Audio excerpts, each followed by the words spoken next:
Salut à toi. Je te souhaite la bienvenue sur la Voie des Songes. J'espère que tu t'apprêtes à passer un bon moment avec moi, alors installe-toi confortablement. J'ai allumé un feu dans la cheminée. Tu n'as rien à faire à part te poser et te détendre. Je vais te raconter ce soir l'histoire du comte de Monte Cristo. Ils en ont sorti un film récemment qui a cartonné. Le film a une bande originale incroyable. Le comte de Monte Cristo, c'est l'histoire d'un gars qui avait tout pour être heureux et qu'on a brisé. Un homme qui s'est fait envoyer en enfer et qui a réussi à en revenir pour se venger.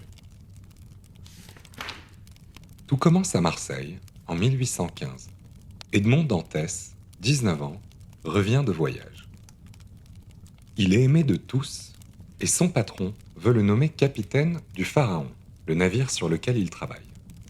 En plus, il est fiancé à la splendide Mercedes, la femme de sa vie.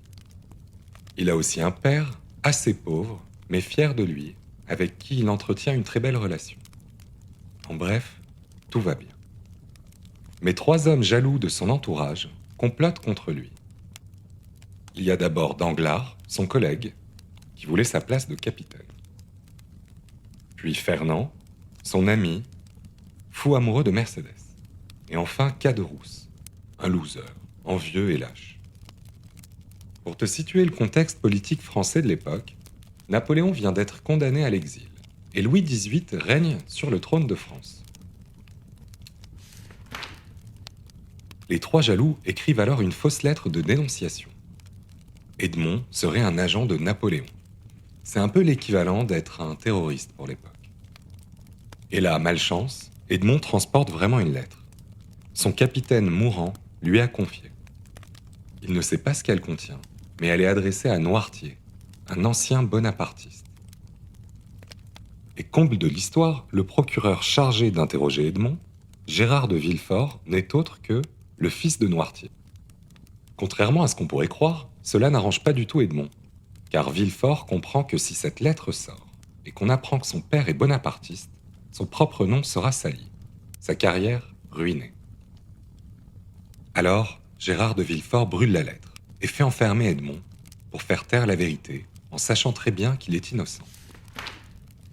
Le jour de ses fiançailles avec la belle Mercedes, Edmond perd tout. On l'enferme au terrible château d'If. Le château d'If est sur une île, en face de Marseille. C'est une forteresse imprenable, dont on n'échappe pas. En prison, Edmond est brisé. Il apprend ensuite que son père est mort de chagrin.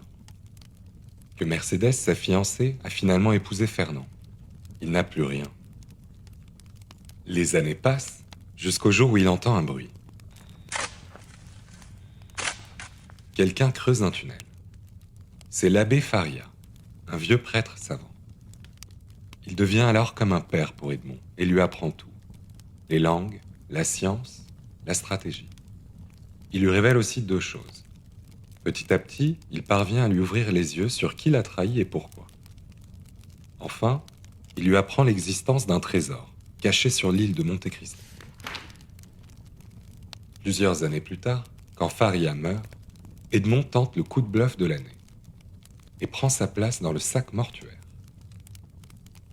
Les gardes reviennent chercher le sac contenant le corps de l'abbé et le jettent à l'eau.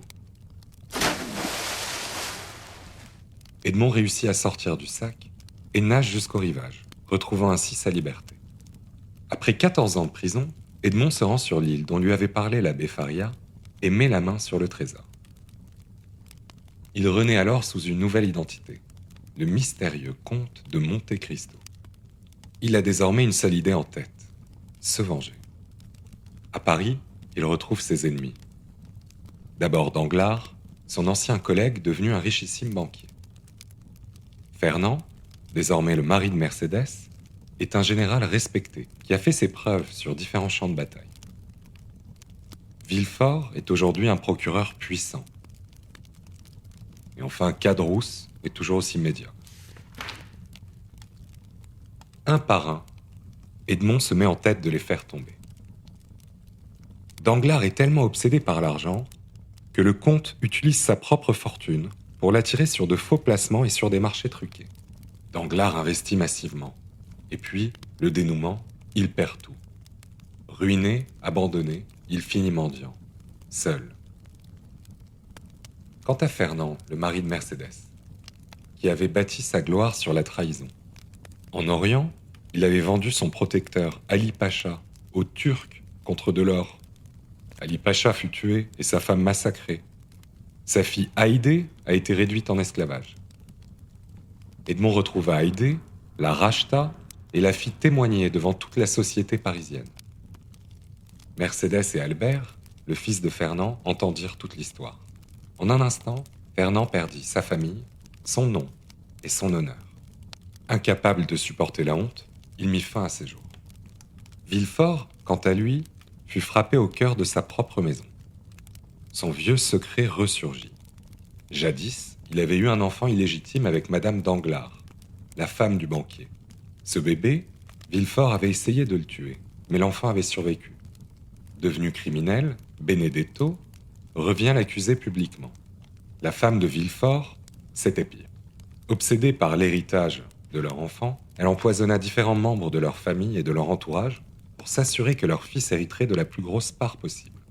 Quand la vérité éclata, elle décida de s'empoisonner et entraîna leur fils Édouard avec elle. Villefort, fou de douleur, perdit tout. Sa famille, son fils, son honneur et sa raison. Enfin, Cadrousse, fidèle à lui-même, trahit encore, vole, et cette fois, il finit assassiné, misérable, victime de sa propre cupidité. Edmond n'a pas eu besoin d'une épée. Il laissa chacun tomber dans son propre piège. Et c'était ça sa vengeance. Révéler au monde leur vraie nature. Les laisser être rattrapés par leurs vices, par leurs péchés. Une fois ses ennemis détruits, Edmond comprit que la vengeance ne réparait rien. Elle ne rend pas les années perdues, elle ne lui ramena pas son père, elle n'effaça pas sa douleur d'avoir perdu Mercédès. Rien. Alors il choisit une autre voie. Il sauva deux jeunes amoureux dont l'amour était interdit. Il leur donna espoir en leur offrant une fortune et la liberté d'aimer.